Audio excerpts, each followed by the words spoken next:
আজি আমি পবিত্ৰ ঈদৰ উপলক্ষে নামৰূপ স্থিত কোভিড কেয়াৰ চেণ্টাৰত থকা 130 গৰাকী মানে 110 গৰাকী ৰোগী আৰু ইয়াত থকা ডক্টৰ নাৰ্ছ আৰু ইয়াত থকা কেয়াৰটেকাৰ সকললৈ বুলি আমি সম্প্ৰীতিৰ এসাঁজ নামাকৰণে খোৱাৰ আয়োজন এটা কৰিছোঁ তেওঁলোকলৈ।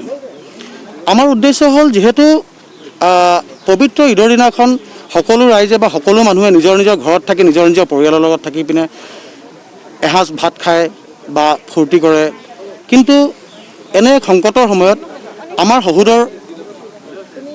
সহোদৰসকলে কোভিড কেয়াৰ চেণ্টাৰত থাকিবলগীয়া হৈছে। গতিকে তেওঁলোকে যাতে এই কোভিড কেয়াৰ চেণ্টাৰত থকাৰ পাছত নিজকে অকলশৰীয়া অনুভৱ নকৰক, তেওঁলোকেও যাতে ঈদৰ উৎসৱৰ যিটো উদযাপন সেই উদযাপন যাতে আন্তৰিকতাৰে কৰিব পাৰে তাৰ বাবে এই ব্যৱস্থা কৰা হৈছে। 110 গৰাকী ৰোগীৰ বাবে আৰু 20 গৰাকী আমাৰ ইয়াত থকা যিসকল ষ্টাফ আছে ডক্টৰ নাৰ্ছ তেওঁলোকলৈ কৰিছোঁ। তেওঁলোকলৈ আমি দিছোঁ চিকেন পোলাও, পনীৰ পোলাও, তাৰপাছত আছে আমাৰ 4 ধৰণৰ ড্ৰাই ফ্ৰুটছৰ পেকেট মিলাই প্ৰায় 200 গ্ৰামৰ আমি এটা পেকেট কৰিছোঁ। লগতে আমাৰ পানীৰ বটল এটা, তাৰপাছত জুচৰ পেকেট এটা আৰু চাবোন এডোখৰ আৰু সকলোলৈ বুলি আমি একোখনকৈ গামোচা আমি প্ৰদান কৰিছোঁ। উল্লেখযোগ্য যে নাহৰকটীয়াৰ সমাজকৰ্মী হবিবুৰ ৰহমান আৰু ৰাঙলীপথাৰ জামে মছজিদ পৰিচালনা সমিতিৰ সম্পাদক আয়াছ আলীৰ বিশেষ প্ৰচেষ্টাৰে আয়োজিত এই কাৰ্যসূচীত নাহৰকটীয়াৰ সংলগ্ন ৰাজচক্ৰ বিষয়া চিন্ময় স্মৃতা চুতীয়া আৰু সদৌ অসম গৰিয়া পৰিষদৰ ডিব্ৰুগড় জিলাৰ সম্পাদিকা আৰিফা আহমেদ উপস্থিত থাকে। তেখেতলোক যে আমাৰ পৰা পৃথক নহয়, কোভিড মহামাৰীয়ে যে চাৰিওফালে গোটেই দেশজুৰি এক স্তব্ধ পৰিৱেশৰ সৃষ্টি কৰিছে আমি সকলো জ্ঞাত। তেনে পৰিস্থিতিত যাতে তেখেতলোক আমাৰ পৰা কোনো ক্ষেত্ৰত পৃথকে নাথাকক, তেখেতলোকে যাতে অকলশৰীয়া অনুভৱ নকৰক, এই ক্ষেত্ৰত আগত লৈ আমি তেখেতলোকলৈ সম্প্ৰীতিৰ বাৰ্তা হিচাপে এসাঁজ খোৱাৰ যোগাৰ লৈ ঈদৰ আগদিনাখন ঈদৰ উপলক্ষে আমি ইয়াত উপস্থিত হৈছোঁহি। নাহৰকটীয়াৰ পৰা Utpal Chaliha, news 18 Assam north east.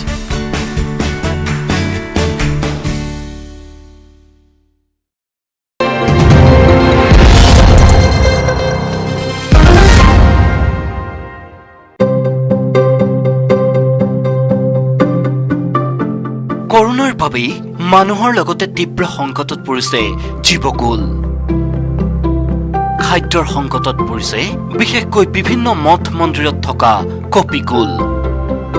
ৰাজ্যৰ আন প্ৰান্তৰ লগতে গোৱালপাৰাৰ ঐতিহাসিক টুক্ৰেশ্বৰী দেৱালয়ত থকা হাজাৰ হাজাৰ বান্দৰ এতিয়া তীব্ৰ খাদ্য সংকটত ভুগিছে।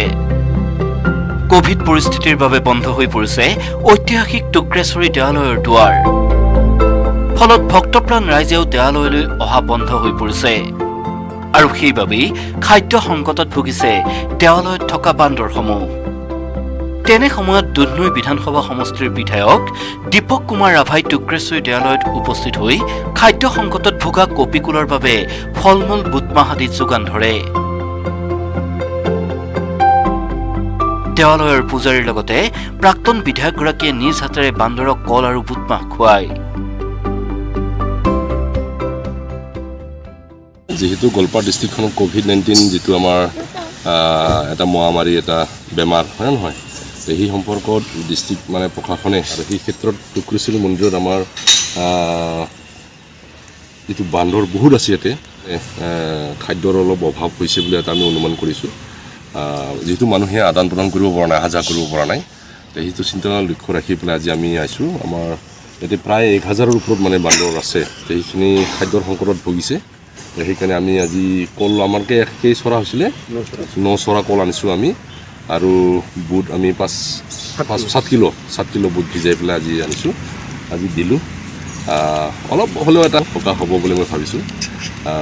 কাৰণ কিয় আমি পৃথিৱীত যিহেতু মানে মানুহৰ লগতে বিভিন্ন প্ৰজাতিৰ জীৱ জন্তু আছে, তাৰে আজি টুক্ৰেশ্বৰী মন্দিৰত যিহেতু আমাৰ বান্দৰখিনি যথেষ্ট পৰিমাণে আছে, গতিকে তেওঁলোকক আমি আজি খাদ্য দিয়াৰ কাৰণে আছোঁ।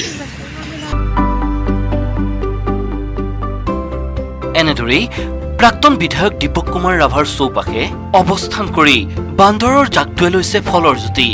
জানিব পৰা মতে প্ৰকৃতিপ্ৰেমী প্ৰাক্তন বিধায়কগৰাকীয়ে প্ৰায় ঐতিহাসিক টুক্ৰেশ্বৰী দেৱালয়ত থকা বান্দৰবোৰক খাদ্য যোগান ধৰি আহিছে। গোৱালপাৰাৰ পৰা ৰিংকু দাসৰ report, news 18 Assam north east.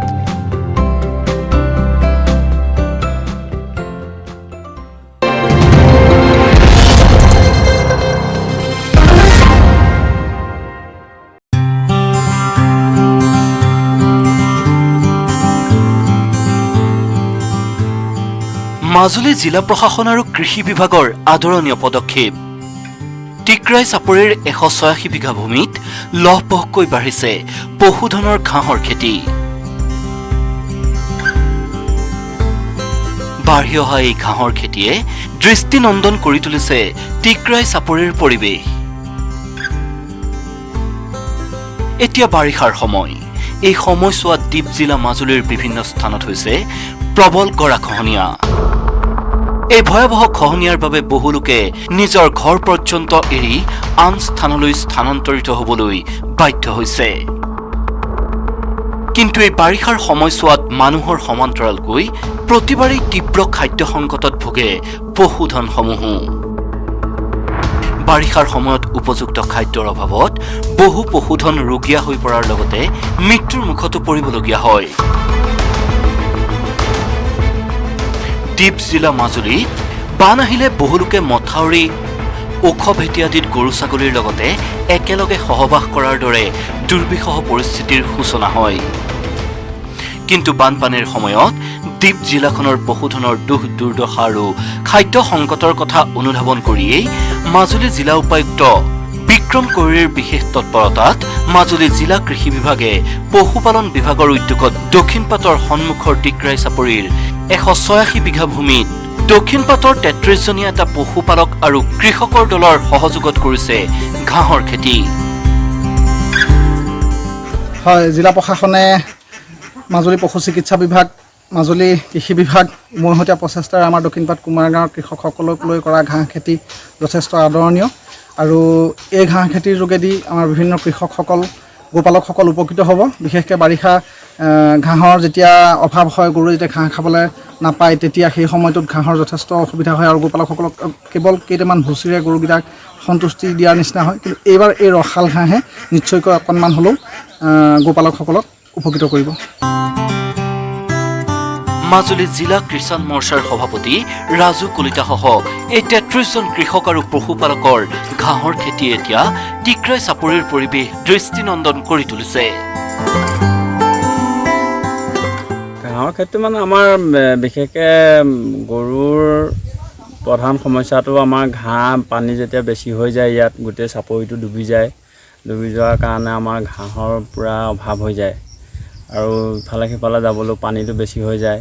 আৰু গতিকে ঘাঁহ খেতিটো আমাৰ কৰি দিয়াৰ কাৰণে বেছি সুবিধা হৈছে। সুবিধা হোৱাৰ কাৰণে আমি ভাল পাইছোঁ ঘাঁহ খেতিটো হোৱাৰ পৰা। কিমানজন লোক জড়িত? আমাৰ ইয়াত 33জন আছে, 33জনে কৰিছোঁ আমি। কি হয় চাই লওঁ, দেখা যাওক কিমান দূৰ আগবাঢ়িবগৈ পাৰোঁ কৰিম। কিমান বিঘা মাটি কৰিছে? এইটো প্ৰায় 168 বিঘা মাটি আছে।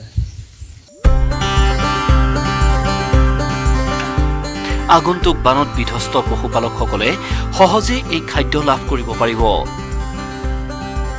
মাজুলীৰ 36টা চাপৰিত বিশেষকৈ লাখৰো অধিক পশুধন পোহপাল কৰি হাজাৰ হাজাৰ কৃষকে পৰিয়াল পোহপাল দি আহিছে। এই কৃষক আৰু পশুপালকসকলে মাজুলী জিলা প্ৰশাসনৰ এই পদক্ষেপক শলাগ লোৱা পৰিলক্ষিত হৈছে।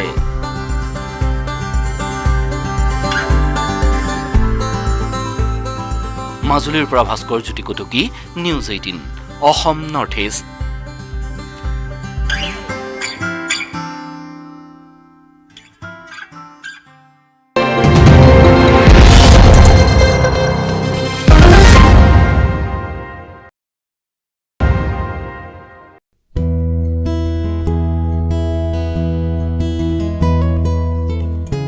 শোণিতপুৰৰ জামুগুৰিহাটৰ শিল্পী, কবি তথা বিদেশত ইংৰাজী ভাওনাৰে চৰ্চিত অৰূপ শইকীয়াই বাঁহ, কাঠ আৰু কনক্ৰিটেৰে সাজি উলিয়াইছে এটা বিশেষ ধৰণৰ 3মহলীয়া ঘৰ।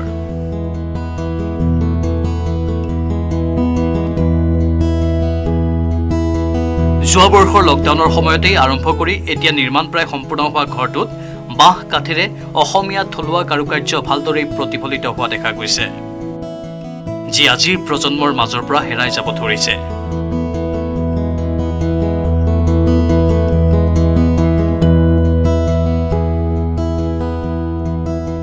ঘৰটো তেখেতৰ পিতৃ মাতৃৰ নামেৰে হেমা পদ্ম আলয় নাম দিয়া হৈছে। ট্ৰেডিশ্যনেল অসমৰ আৰ্হিৰে মই এটা ঘৰ নিৰ্মাণ কৰিছোঁ। ঘৰটোত পৰ্যাপ্ত পৰিমাণে বাঁহ আৰু কাঠৰ ব্যৱহাৰ কৰিছোঁ। পূৰ্বৰ অসমৰ ঘৰবিলাক বাঁহ আৰু কাঠৰে নিৰ্মিত। নতুন প্ৰজন্মৰ অসমীয়াই যাতে পূৰ্বৰ অসমৰ ঘৰবোৰ কেনেকুৱা আছিল সেয়া দেখুৱাবৰ কাৰণে এই ঘৰটোৰ যোগেদি মই এটা ক্ষুদ্ৰ প্ৰয়াস কৰিছোঁ।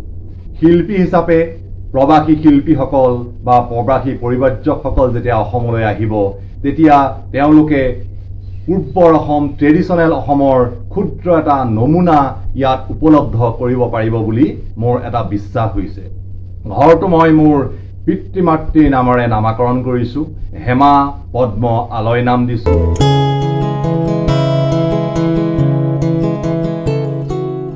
দেশে বিদেশে ইংৰাজী ভাওনা কৰি জনপ্ৰিয়তা অৰ্জন কৰা অৰূপ শইকীয়াই জানিবলৈ দিয়ে যে প্ৰবাসী পৰ্যটক বা শিল্পীক অসমৰ থলুৱা উন্নত কাৰিকৰী বিদ্যা দেখাবৰ কাৰণেই ঘৰভাগ সজা হৈছে।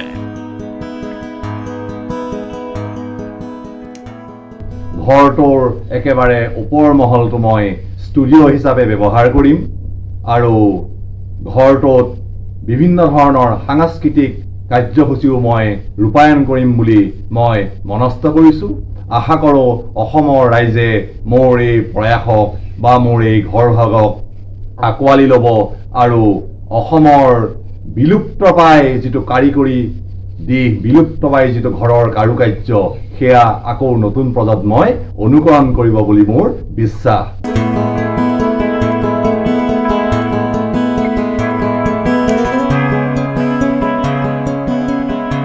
অসমত সহজতে উপলব্ধ বাঁহৰ গুণগত মান বিশ্ববন্দিত। ঘৰটোৰ প্ৰথম মহলাৰ চিৰিটো বাঁহেৰে নিৰ্মিত আৰু তৃতীয় মহলালৈ যোৱাটো কাঠৰ। তৃতীয় মহলাটো ষ্টুডিঅ' হিচাপে ব্যৱহাৰ কৰা হ'ব বুলি তেওঁ আমাক জানিবলৈ দিয়ে। মস্কোৰ আৰ্হিত অসমীয়া থলুৱা কাৰুকাৰ্যৰ সংমিশ্ৰণেৰে গঢ় লৈ উঠা ঘৰটো সঁচাই এক আকৰ্ষণৰ কেন্দ্ৰবিন্দু হৈ পৰিছে জামুগুৰিহাটত।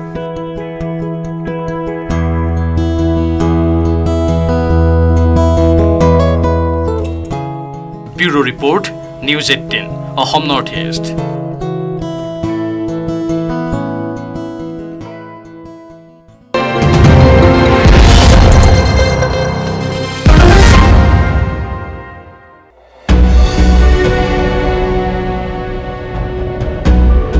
এজন সৈনিকৰ মহানুভৱতা।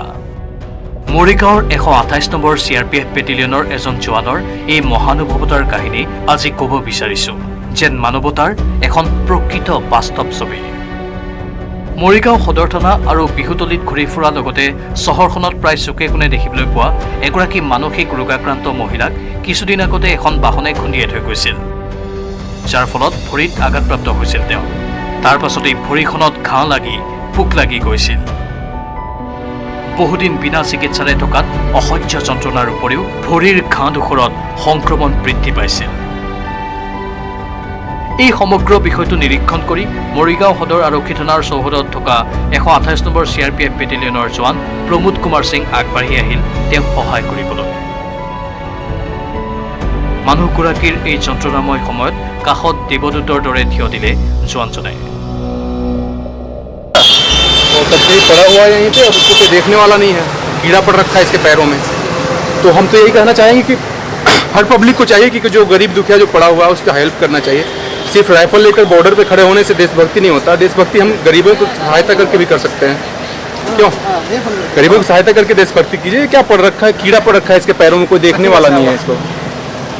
कैसे पड़ा?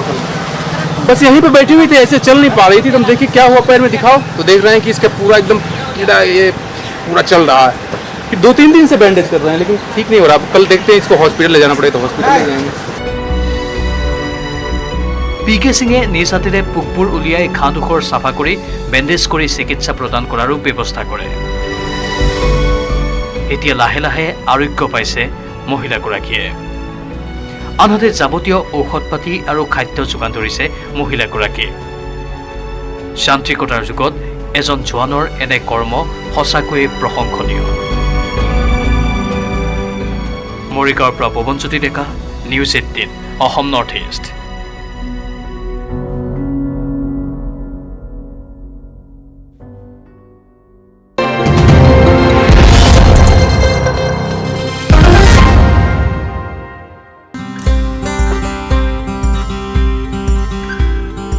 তিতাবৰ মহকুমা অসামৰিক চিকিৎসালয়ত north east affected area development ছ'চাইটিয়ে প্ৰদান কৰিছে 8টাকৈ অক্সিজেন কনচেণ্ট্ৰেটৰ। মহামাৰী কৰোনাই বিশ্বজুৰি সন্ত্ৰাস সৃষ্টি কৰি অহাৰ সময়তেই north east affected area development society চমুকৈ NEADSে হাতত লৈছে এই প্ৰশংসনীয় পদক্ষেপ। শেহতীয়াকৈ অক্সিজেনৰ অভাৱত তিতাবৰ মহকুমা অসামৰিক চিকিৎসালয়ৰ পৰা বহু কোভিড আক্ৰান্তক যোৰহাট মেডিকেল কলেজলৈ প্ৰেৰণ কৰিবলগীয়া হৈছে। সেই অভাৱৰ বিষয়ে জানিব পাৰি বেচৰকাৰী সংস্থা NEADSে তিতাবৰ মহকুমা অসামৰিক চিকিৎসালয়ত প্ৰদান কৰিছে অক্সিজেন কনচেণ্ট্ৰেটৰ।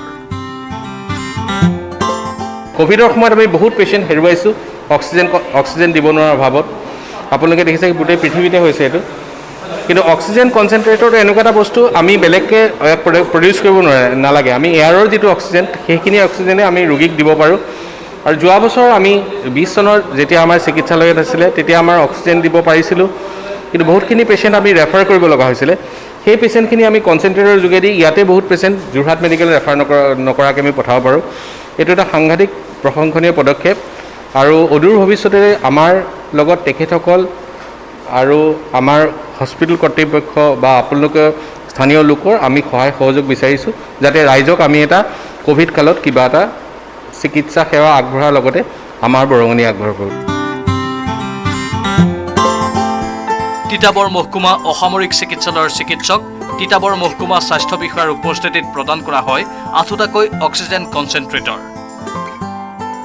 নিশ্চৰ বিষয়ববীয়াসকলে 4টা 5 লিটাৰ, 4টা 10 লিটাৰ, সৰ্বমুঠ 8টা অক্সিজেন কনচেণ্ট্ৰেটৰ বিতৰণ কৰি চিকিৎসালয়খনৰ এক দীৰ্ঘদিনীয়া অভাৱ পূৰণ কৰে। North east affected area development ছ'চাইটিয়ে প্ৰদান কৰা এই 8টাকৈ অক্সিজেন কনচেণ্ট্ৰেটৰৰ পৰা তিতাবৰ মহকুমা চিকিৎসালয়ত চিকিৎসাধীন হৈ থকা কোভিড ৰোগীৰ বহু সুবিধা হ'ব বুলি কয় চিকিৎসকসকলে। আজি আমি এই তিতাবৰ মহকুমা অসামৰিক চিকিৎসালয়ত 8টা oxygen concentrator humanitarian aid international নামৰ এটা অনুষ্ঠানৰ সহযোগত আমি প্ৰদান কৰিছোঁ। 5টা 10 লিটাৰ অক্সিজেন কনচেণ্ট্ৰেটৰ স্বাটছ নামৰ যিটো এপছ আছে তেওঁলোকৰ সহযোগত এই হিউমেনিটেৰিয়ান এইড ইণ্টাৰনেশ্যনেলে প্ৰদান কৰিছে। আৰু 5 লিটাৰ 4টা অক্সিজেন কনচেণ্ট্ৰেটৰ হিউমেনিটেৰিয়ান এইড ইণ্টাৰনেশ্যনেলে ছনী ইণ্ডিয়া নামৰ এটা অনুষ্ঠানৰ পৰা প্ৰদান কৰিছে। আমি আশা ৰাখিছোঁ ইয়াৰ পৰা কোভিড পেচেণ্ট আৰু পষ্ট কোভিড পেচেণ্টৰ যথেষ্ট সহায় হ'ব। সংস্থাটোৰ এনে পদক্ষেপক আদৰণি জনাই তিতাবৰৰ অসামৰিক মহকুমা চিকিৎসালয়ৰ চিকিৎসকসকলে। তিতাবৰৰ পৰা Anmol Yadav, news 18 Assam north east.